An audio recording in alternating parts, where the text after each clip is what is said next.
Inside the $20 million FIFA World Cup Trophy, the secret good factory behind football's greatest prize. What if I told you the most famous trophy in sport isn't made inside FIFA Stadium, isn't manufactured in America, it isn't produced in England, and despite being lifted by the greatest footballer on earth, very few people have ever seen where it's actually born.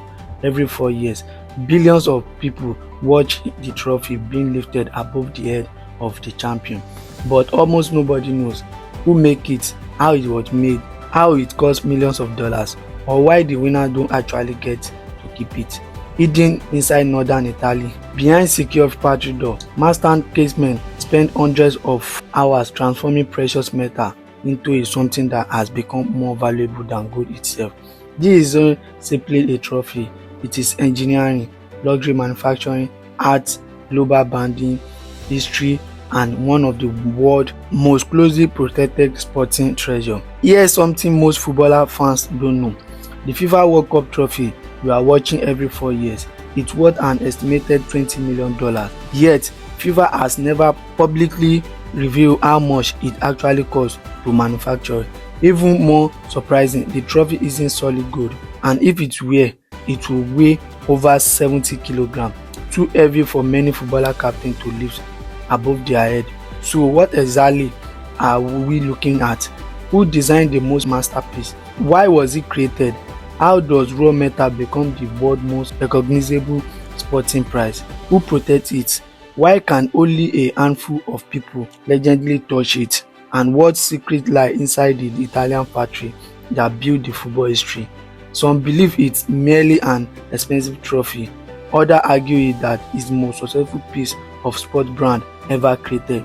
By the end of this documentary, you will decide for yourself. Today, we are talking about inside the hidden world of golden castle, luxury craftsmanship, precision engineering, global security, and the billion-dollar business surrounding football's greatest prize. We will review every stage, from the very first pencil sketch to the moment of winning captain lift it before the entire world. Welcome to Diaspora Project Media, where we go beyond headlines to uncover business engineering, innovation, and hidden investment shaping our world.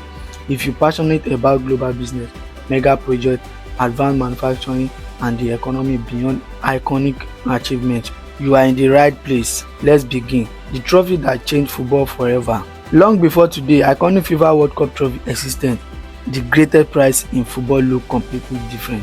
For the first of our decade of World Cup history, Champions League lifted the Rule Remit Trophy, named after the FIFA president who helped to establish the tournament.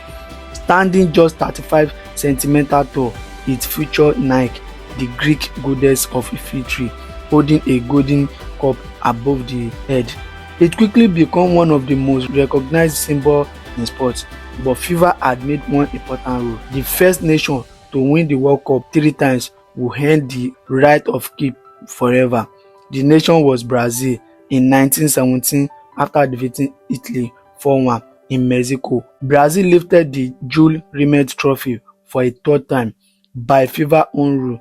The original trophy became Brazil's permanent property. Suddenly, football's biggest tournament had no trophy for future champion. FIFA needed a replacement, one that would represent the only victory but the ambition of a sport that become truly global. So in 1971, an international design competition was announced.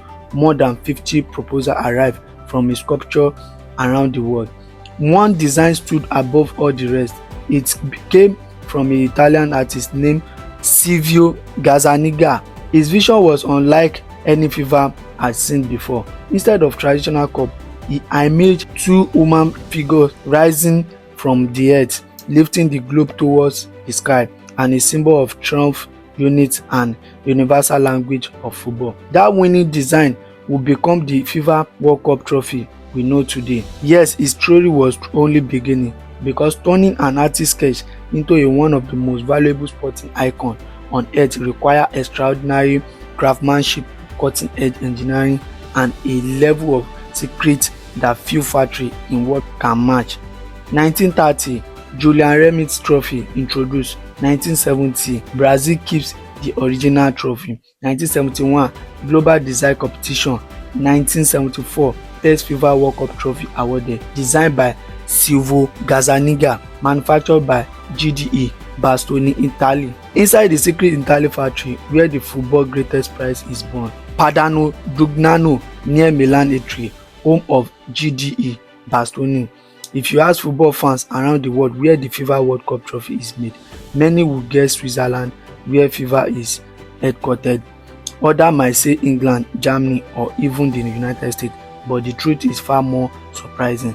The birthplace of football greatest prize is family-owned Italian company called GDE Bertoni, located near Milan. For decades, this workshop has quietly produced some of the world's most prestigious sporting trophies. Unlike giant automobile factory filled with robots, GDE Bertoni operates more like an elite artisan studio where traditional craftsmanship and precision are passed from one generation to the next. Behind this work, every detail matters. A fraction of a millimeter can make difference between perfection and rejection.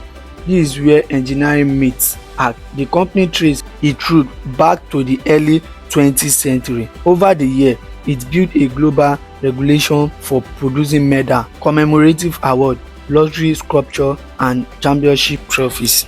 Its reputation for quality eventually caught FIFA attention. When FIFA needed a new symbol for the World Cup after Brazil permanently retained the Jules Rimet Trophy, GDE Bertoni became the trusted partner responsible for the transforming Silvio Gazzaniga's vision into reality. That relationship continues today. Every official World Cup trophy begins its journey inside this remarkable workshop.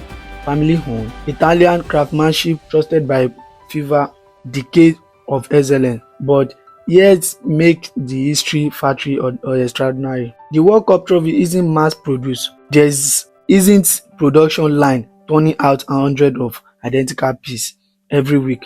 Instead, every stage is completed with painstaking attention to the details. Eyelining, artisans spend countless hours inspecting, publishing, refining, and perfecting each surface. Even in an age dominated by artificial intelligence and industrial automation, the human hand remains one of the most important tools in the process. That means machine can measure dimension, but only experienced craftsman can judge the subtle beauty of the polished gold surface of the balance of an artist's sculpture.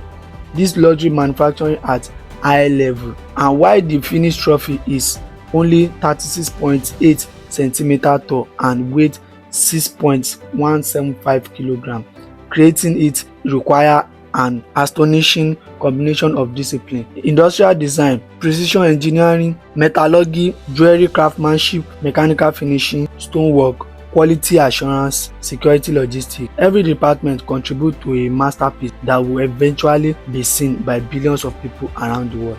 Investor insight: there is an important business lesson indeed inside this factory. Today's world, value doesn't come only from raw material. Gold is valuable, but craftsmanship even more valuable. Brand reputation is priceless. Think about it. The amount of gold inside the FIFA World Cup trophy is worth only a fraction of a estimated insured value. The real value comes from something intangible: history, prestige, trust, exclusivity, global recognition. This is exactly how luxury brands such as Rolex, Ferrari, Hermes, and Patek Philippe create enormous value. They are not simply selling material, they are selling legacy. The FIFA World Cup trophy follows the same principle. It's true to what lies not the metal alone, but in what represents the billions in football fans across the generation. Let's keep inside the workshop and witness the every first stage of transforming an artist's vision into a football most converted prize, because the journey begins with the gold but with a single stretch. Before we furnace our ignite, before molten metal becomes the flow, master craftsmen touch a single tool. And in the next chapter, we will review how one Italian sculpture imagination become the most recognizable trophy in the history of sports, and how its simple sketch is transformed into a solid engineering through clay modeling, precise mold, and the first stage of production. Every masterpiece starts with an idea, Which African industry do you think is the most undervalued?